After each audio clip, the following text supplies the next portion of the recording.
सबको जय मसीह की।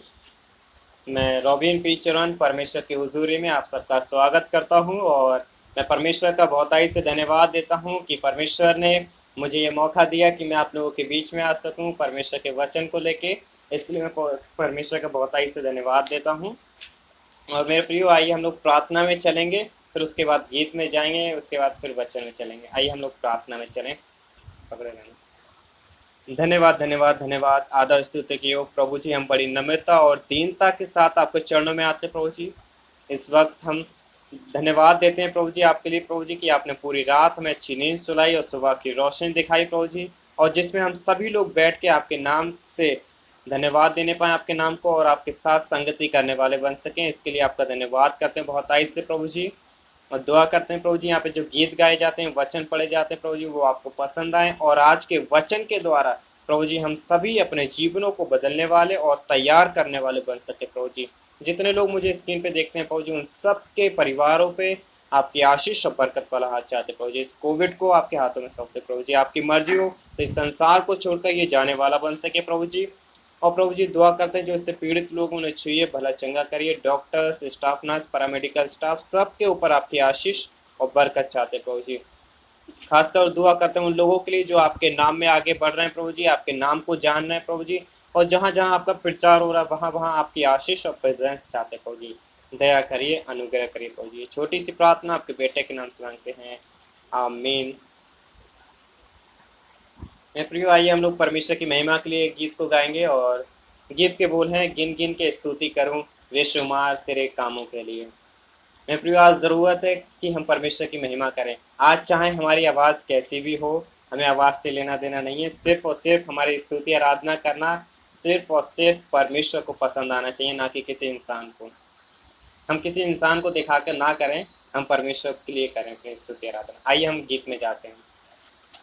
गिन गिन के स्तुति करूं बेशुमार तेरे कामों के लिए, गिन गिन के स्तुति करूं बेशुमार तेरे कामों के लिए। अब तक तूने संभाला मुझे अपनी बाहों में लिए हुए, अब तक तूने संभाला मुझे अपनी बाहों में लिए हुए। तेरे शत्रु का निशाना तुझ पर न होगा सफल, तेरे शत्रु का निशाना तुझ पर न होगा सफल। आँखों की पुतली जैसे वो रखेगा तुझे हर पल, अपनी आँखों की पुतली जैसे वो रखेगा तुझे हर पल। गिन गिन के स्तुति करूं बेशुमार तेरी कामों के लिए, अब तक तूने संभाला मुझे अपनी बाहों में लिए हुए, अब तक तूने संभाला मुझे अपनी बाहों में लिए हुए। आंधियां बन के आए जिंदगी के फिकर, आंधियां बन के आए जिंदगी के फिकर। कौन है तेरा केवनहारा, है भरोसा तेरा किधर। कौन है तेरा केवनहारा, है भरोसा तेरा किधर।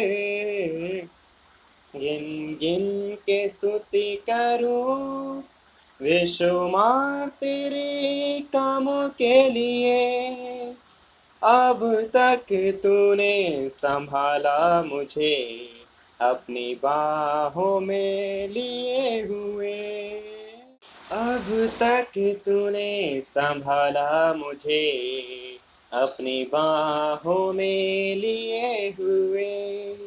आए तुझे जो मिटाने, वो शस्त्र होंगे बेअसर। आए जो तुझे मिटाने, वो शस्त्र होंगे बेअसर। तेरा रचने वाला तुझ पर रखता अपनी नजर। तेरा रचने वाला तुझ पर रखता अपनी नजर। गिन गिन के स्तुति करूं बेशुमार तेरे कामों के लिए। अब तक तूने संभाला मुझे, अपनी बाहों में लिए हुए। प्रेज लॉर्ड, परमेश्वर के नाम को महिमा मिले। और ये वक्त हुआ कि हम लोग परमेश्वर के जीवित वचन की ओर चलेंगे और परमेश्वर का वचन पढ़ने के लिए हम लोग निकालने। अगर हम लोगों के पास बाइबल हैं, ये पवित्र बाइबल हमारे पास है, तो हम जरूर पढ़ने के लिए निकाल लें अपने घरों में, क्योंकि जब तक हम इस पवित्र बाइबल को लेके प्रार्थना में नहीं बैठेंगे तब तक हम परमेश्वर के साथ अपनी स्पिरिट को कनेक्ट नहीं कर सकते। मेरे प्रियो, इसके द्वारा परमेश्वर मुझसे और आपसे बात करता है। जब हम प्रार्थना करते हैं तब हम अपनी बात परमेश्वर तक रखते हैं और परमेश्वर इसके माध्यम से अपनी बात रखता है। मेरे प्रियो, तो आइए हम लोग परमेश्वर के वचन से पढ़ने के लिए निकाल लें। कुलुस्सियों 3 अध्याय उसकी 5। कुलुस्सियों 3 अध्याय उसकी 5 आयत से। कुलुस्सियों 3 अध्याय उसकी 5 आयत से पढ़ने के लिए निकालेंगे। यहाँ पे इस प्रकार से लिखा है, इसीलिए अपने उन अंगों को मार डालो जो पृथ्वी पर हैं, अर्थात व्यभिचार, अशुद्धता, दुष्ट मन, बुरी लालसा और लोभ को, जो मूर्ति पूजा के बराबर है। इन ही के कारण परमेश्वर का क्रोध आज्ञा न मानने वालों पर पड़ता है। और तुम भी जब इन बुराइयों में जीवन बिताते थे तो इन्हीं के अनुसार चलते थे, पर अब तुम भी इन सब को अर्थात क्रोध, रोग, बैर भाव, निंदा और मुंह से गाली बकना, ये सब बातें छोड़ दो। एक दूसरे से झूठ मत बोलो, क्योंकि तुमने पुराने मनुष्य तत्व को उसके कामों समेत उतार डाला है और नए मनुष्य तत्व को पहन लिया है, जो अपने सृजनहार के स्वरूप के अनुसार अज्ञान प्राप्त करने के लिए नया बताना जाता है। उसमें ना तो यूनानी रहा, ना योदी, ना खतना, ना खतरा रहित, ना जंगली, ना सुकीति, ना दास और ना स्वतंत्र, केवल मसीह सब कुछ और सब में है। इसीलिए परमेश्वर के चुने हुए के समान जो पवित्र और प्रिय हैं, बड़ी करुणा और भलाई और दीनता और नम्रता और सहनशीलता धारण करो। और यदि किसी को किसी पर दोष देने का कोई कारण हो तो एक दूसरे की सह लो और एक दूसरे के अपराध क्षमा करो। जैसे प्रभु ने तुम्हारे अपराध क्षमा किए हैं, वैसे ही तुम भी करो। ये परमेश्वर का जीवित वचन है। इसके पढ़े और सुने जाने पर आशीष हो गए। आमीन। मैं प्रिय, परमेश्वर का वचन बता रहा है, इसीलिए उन अंगों को उतार कर फेंक दो जो पृथ्वी पर हैं, जो मुझे और आपको परमेश्वर से अलग करते हैं। आज जरूरत है कि हम उन अंगों को उतार के अपने जीवन से फेंक दें। मैं प्रिय, आज हम लोगों ने अपने आप को इतना खराब बना दिया है, इतना गंदा बना दिया है, इतना मैला कुचला बना दिया है कि हम परमेश्वर के समीप आते जरूर हैं, 3 टाइम प्रार्थना करते जरूर हैं, लेकिन उस आत्मा और सच्चाई से प्रार्थना नहीं कर रहे हैं। जिस आत्मा और सच्चाई से परमेश्वर चाहता है कि उसके दास, उसके दासी, उसके बेटा और बेटी आत्मा और सच्चाई से आराधना करें, उस आत्मा और सच्चाई से मैं और आप आराधना नहीं कर पा रहे हैं। क्यों? कुछ कारण है। क्या कारण है वो यही कारण है कि अभी तक हम मसीह में आ जरूर गए हैं, मसीह को ग्रहण जरूर कर लिया है, लेकिन अभी तक हम पुराने मनुष्य तत्व को पहने हुए हैं। मेरे प्रियो, आज जरूरत है कि हम पुराने मनुष्य तत्व को उतारकर अपने जीवन से फेंक दें। पिछले समय में जो हम करते थे उसको भूल जाएं। हम किसी को गाली बकते थे, भूल जाएं। किसी को थप्पड़ मारते थे, भूल जाएं। किसी के बारे में गलत सोचते थे, भूल जाएं। क्यों? क्योंकि परमेश्वर का वचन ये बताता है जो अब मसीह में है वो नई सृष्टि है, पुरानी बातें बीत गई।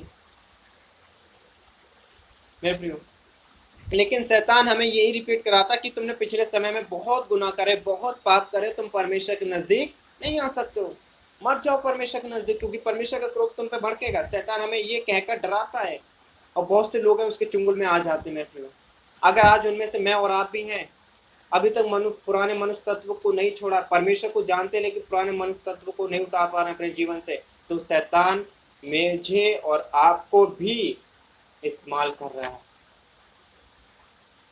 वो नहीं चाहता कि मैं और आप परमेश्वर के नजदीक आए, क्योंकि शैतान की सबसे बड़ी दुश्मनी परमेश्वर से है, मुझसे और आपसे नहीं है। वो मुझसे और आपसे बैर नहीं करता है, वो बैर करता है सिर्फ और सिर्फ परमेश्वर यहोवा से।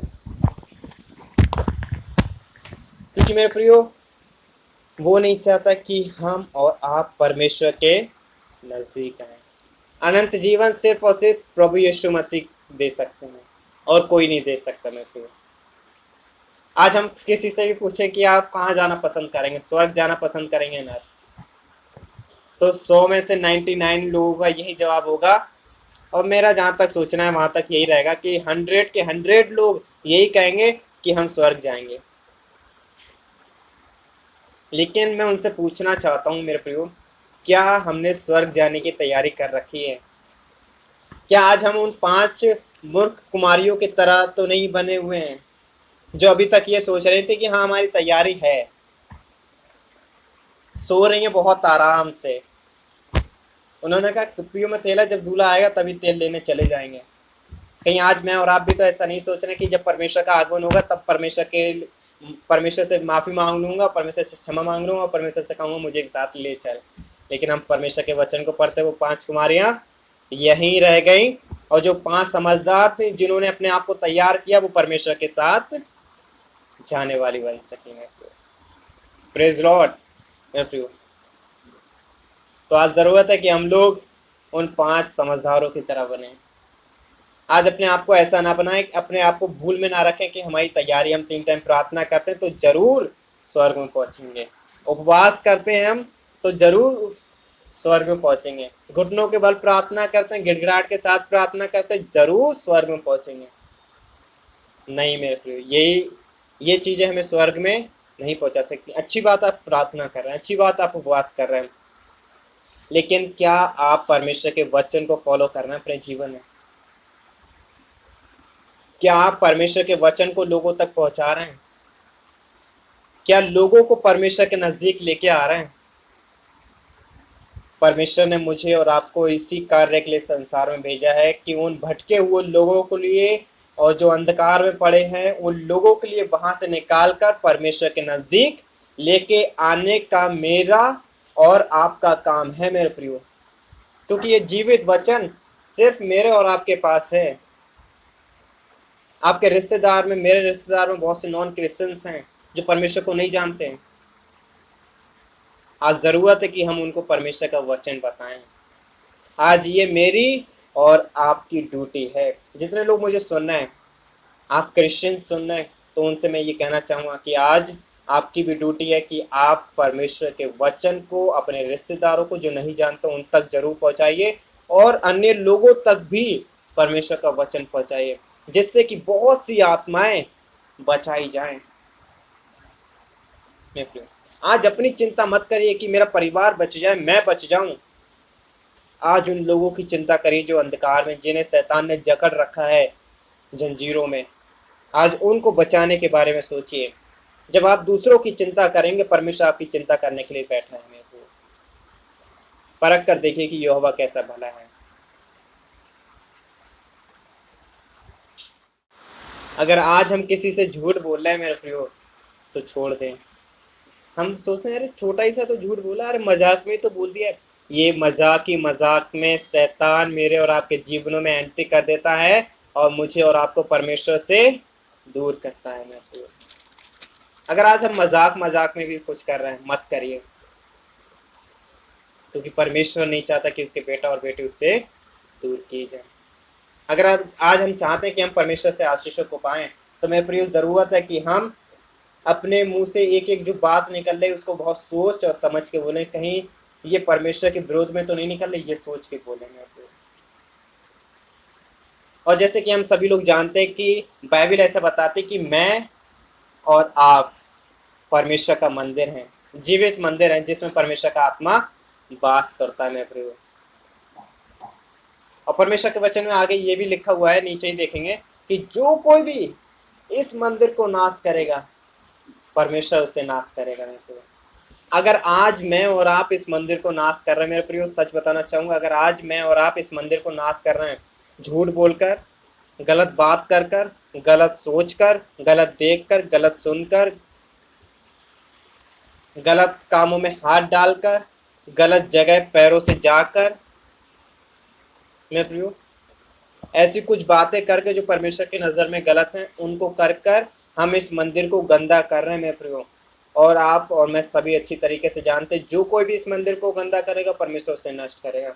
हम देख रहे हैं इस महामारी को मेरे प्रियो, ये महामारी किस तरीके से मोड़ ले रही है। बच्चों, पहले बूढ़ों पे आई, फिर बड़ों पे आई, अब बच्चों पे आ रही है मेरे प्रियो। क्यों ये महामारी नहीं रुक रही है? क्यों इसका प्रकोप बहुत से लोगों को ले जा चुका है? बहुत से लोग इस संसार को छोड़ के जा चुके हैं, बहुत से लोगों के अजीज इस संसार को छोड़कर जा चुके हैं। ऐसा क्या कारण है मेरे प्रिय? जहां तक मुझे समझ आता है मैं बताना चाहूंगा, हम लोगों ने इस मंदिर को गंदा किया और परमेश्वर का वचन बताता है जो कोई भी इस मंदिर को गंदा करेगा परमेश्वर से माफ नहीं करेगा, उसे नष्ट कर देगा। अभी भी इस महामारी में बहुत से लोग सुधर नहीं रहे हैं, अभी भी बहुत सी ऐसी बातें कर रहे हैं जो परमेश्वर की नजर में गलत हैं। अपने आप को अभी भी गंदा करते चले जा रहे हैं, झूठ बोलकर, गलत काम करके, ऐसे गलत सोच विचार रखकर अपने आप को गंदा करते चले जा रहे हैं। कहीं आज मैं और आप भी तो ऐसा नहीं कर रहे हैं? अगर मैं और आप अगर ऐसा कर रहे हैं तो मेरे प्रियो, वो समय दूर नहीं कि परमेश्वर मुझे और आपको भी नष्ट करे। भले ही हम 3 टाइम प्रार्थना करते हों, लेकिन परमेश्वर का प्रकोप भड़कते देर नहीं लगेगी। जैसे निनवे शहर में हम देखते हैं, योना पहुंचता है वचन लेके परमेश्वर का, कोई उसका वचन नहीं सुनता है। बहुत टाइम बाद उसका वचन लोग सुनते हैं और पश्चाताप करते हैं। परमेश्वर उसे नष्ट करने वाला होता है, लेकिन वो लोग पश्चाताप कर लेते हैं और परमेश्वर उन्हें बख्श देता है, परमेश्वर उन्हें छोड़ देता है मेरे प्रियो। क्यों? क्योंकि उन्होंने अपने गुनाहों से पश्चाताप किया। आज खुदा के लोगों, मैं बताना चाहूंगा कि आज हमें और आपको भी पश्चाताप करने की जरूरत है। पिछले समय में हमने बहुत गुनाह करे, बहुत पाप करे, लेकिन अब हम पश्चाताप करें और परमेश्वर से कहिए, परमेश्वर मुझसे बहुत गुनाह हुए, लेकिन अब मैं पश्चाताप करना चाहता हूँ और आपके पीछे चलने वाला बनना चाहता हूँ। आप मेरी सहायता करिए मेरे प्रियो, परमेश्वर आपकी सहायता करेगा, आपकी मदद करेगा। और आगे हम लास्ट में एक पढ़ते हैं, यहाँ पर 13वीं आयत में लिखा है इस प्रकार से, और यदि किसी को किसी पर दोष देने का कोई कारण हो तो एक दूसरे की सह लो और एक दूसरे के अपराध क्षमा करो, जैसे प्रभु ने तुम्हारे अपराध क्षमा किए हैं वैसे ही तुम भी करो। आज ये बहुत ही टाइटल चल रहा है कि जरा जरा सी बात पर लड़ाई हो जाती, कोई बात हो जाती तो एक दूसरे के ऊपर दोष लगाने लगते हैं, लेकिन परमेश्वर ने इस बात को मना कर रखा कि दोष मत लगाओ कि तुम पर भी दोष लगाया जाएगा। याकूब 5 में हम पढ़ते हैं, याकूब 5 के 13 से अगर हम पढ़ें उसमें, तो उसमें इस प्रकार से लिखा है, दोष मत लगाओ, एक दूसरे के लिए प्रार्थना करो जिससे चंगे हो जाओ। आप मेरे साथ निकाल लीजिए याकूब 5 उसकी 16 आयत, याकूब 5 की 16 आयत, इसमें इस प्रकार से लिखा है, इसीलिए तुम आपस में एक दूसरे के सामने अपने याकूब 5:16 में इस प्रकार से लिखा है, इसीलिए तुम आपस में एक दूसरे के सामने अपने अपने पापों को मान लो और एक दूसरे के लिए प्रार्थना करो, जिससे चंगे हो जाओ। धर्मी जन की प्रार्थना के प्रभाव से बहुत कुछ हो सकता है। मैं प्रियो, बाइबल भी ऐसा बता रही कि आज हमें एक दूसरे के सामने अपने अपने पापों को मानना है, क्योंकि परमेश्वर यही चाहता है कि हम एक दूसरे के सामने अपने अपने पापों को मान लें। जो गुनाह हमने किया उसको माने कि हाँ, हमसे ये गुनाह हुआ, परमेश्वर से भी क्षमा मांगे। मैं प्रियो, आज जरूरत है कि हम परमेश्वर के आत्मा के चलाए चलें। शैतान हमें कभी अपने गुनाह नहीं मानने देगा, शैतान हमें अपने गुनाह कभी कबूल नहीं करने देगा, क्योंकि वो यही चाहता है कि हम गुनाहों में फंसे रहें, हम वो काम करें जो परमेश्वर की नज़र में गलत है और स्वर्ग जाने से रुक जाएं। लेकिन आज मैं और आप सभी जानते हैं, हम सभी के पास बाइबल हैं, हम सभी जानते हैं कि शैतान किस तरीके से कार्य करता है। आज जरूरत है कि हम परमेश्वर के नजदीक हैं। परमेश्वर की आशीष तभी हमारे ऊपर होगी अगर हम सभी लोग चाहते हैं कि हम स्वर्ग पहुंचे। तो मैं प्रिय, जरूरत है कि हम परमेश्वर के वचन को फॉलो करें और उसके द्वारा चलें। और जितने नॉन क्रिश्चियंस लोग मुझे सुन रहे हैं, उनसे मैं कहना चाहता हूँ, सिर्फ और सिर्फ प्रभु यीशु मसीह का नाम ही आला नाम है, जिस नाम से बीमार शिफा पा जाते हैं और जिस नाम से मुर्दे जिंदा हो जाते हैं, जिस नाम से लंगड़े चलने लगते हैं, जिस नाम से बहरे सुनने लगते हैं, गूंगे बोलने लगते हैं, अंधे देखने लगते हैं, कोढ़ी शिफा पा जाते हैं। वो सिर्फ और सिर्फ यीशु नाम है। आज विश्वास करिए प्रभु यीशु मसीह के ऊपर। अगर आप नहीं जानते यीशु मसीह को, तो आज अपने घरों पे बैठकर प्रार्थना में बस इतना कहिए कि हे प्रभु यीशु मसीह, मैं तुझे जानना चाहता हूँ, तू मुझसे बात कर। प्रभु यीशु मसीह आपसे बात करेंगे। मैं प्रभु, इसके बाद जो जीवन है, अनंत जीवन, सिर्फ और सिर्फ प्रभु यीशु मसीह वो दे सकते हैं, शैतान नहीं दे सकता है। आज हम मूर्तियों के आगे झुक रहे हैं, ये मूर्तियां मुझे और आपको अनंत जीवन नहीं दे सकती। ये पत्थर की मूर्तियां जो मैंने आप लोगों ने अपने घरों में रख रखी हैं, आप लोगों ने, वो आपको अनंत जीवन नहीं दे सकती हैं। बाइबल साफ मना करती है इन चीजों के लिए। जिनके मुंह तो रहते वो बोल नहीं पाती, जिनके कान तो रहते सुन नहीं पाती, आंखें रहती देख नहीं पाती, नाक रहती सूंघ नहीं पाती, हाथ पैर रहते चल नहीं पाते, जिनको उठा के अपने कंधों पे लेके चलना पड़ता है, क्या वो आपको आशीष दे सकती हैं? क्या वो आपको अनंत जीवन दे सकती हैं? नहीं दे सकती मैं प्रिय। लेकिन परमेश्वर है जो आपको अनंत जीवन दे सकता है, क्योंकि परमेश्वर आत्मा है, वो जीवित है। परमेश्वर अपने वायदे के अनुसार तीसरे दिन जीवित तो था। मैं प्रिय, आज विश्वास करें परमेश्वर के ऊपर। इस छोटे से वचन से आप सबको आशीष मिले। और आइए हम लोग अंतिम प्रार्थना में जाएंगे, और आइए हम प्रार्थना करें। धन्यवाद, धन्यवाद प्रभु जी, स्वर्ग और पृथ्वी के सृष्टिकर्ता प्रभु जी, हम आपका धन्यवाद करते प्रभु जी। इस वचन पे आपकी आशीष होने पाए प्रभु जी, और जितने लोगों ने सुना है उनके परिवारों पे आपकी आशीष और बरकत चाहते प्रभु जी। प्रभु जी, जो आपके नाम को जानना चाहते हैं उनसे बात करिए प्रभु जी। कोई भी दिक्कत परेशानी उनके शरीर में है या जीवन में पाई जाती है, कुछ भी प्रकार की है प्रभु जी, आपके नाम से दूर होने का प्रभु जी, आप उनसे बातचीत करिए प्रभु जी। जितने बीमार दुखी हैं, बीमारी के बिस्तर पर, उन्हें छुइए, भला चंगा करिए प्रभु जी, दया करिए प्रभु जी। प्रभु जी, ये छोटी सी प्रार्थना आपके बेटे के नाम से मांगते हैं, आमीन। धन्यवाद, धन्यवाद, धन्यवाद, सारी आशीषों के स्तोत्र धन्यवाद, सारी आशीषें आती स्वर्ग से, हालेलुया। धन्यवाद, धन्यवाद, धन्यवाद, सारी आशीषों के स्तोत्र धन्यवाद, सारी आशीषों के स्तोत्र धन्यवाद। Praise Lord. सबको जय मसीह की। परमेश्वर आशीष दे आप सभी लोगों को, आपके घरों पे परमेश्वर की आशीष अब से लेकर उस समय तक बनी रहे जब तक परमेश्वर का आगमन होता है। जय मसीह।